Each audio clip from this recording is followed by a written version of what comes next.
जोशीलाल जी, राम कुमार महतो जी और इंतजार में है आए अपने भेंट कर लो। हमरे कर बड़ दादा देव कुमार महतो जी, हमरे कर अध्यक्ष महोदय जी बैठल हैं।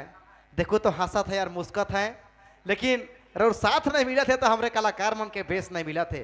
हमके लागेला अब बिहान बिहार के बेरा है, समिति कर भाई बनकर भी साथ मिली तो बहुत बेस लागी। बिहान बिहान जब तक रास नहीं लागी रईसका मन कर, तो आज का कार्यक्रम बेस कैसे लागी। चलो अपने मन कर बीच केशव देवी जी कुछ लोकगीत के साथ उपस्थित है, सुना बिन कर आवाज के हमरे।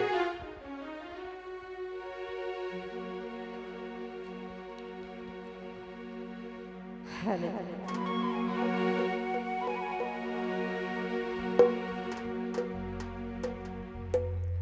हेलो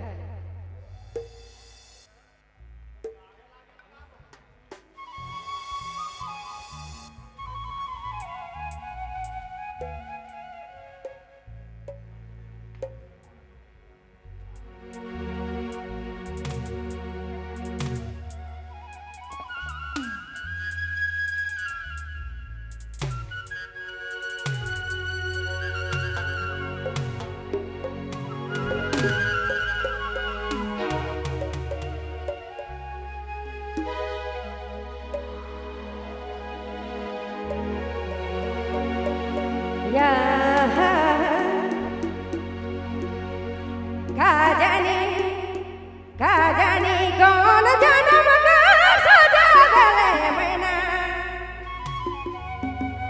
काजनी कौन जन्म का सजा गले सोना ए रे मैना तोरा लागिन कांदो झरम झ ओह सोना तोरा लागिन कांदो झरम झ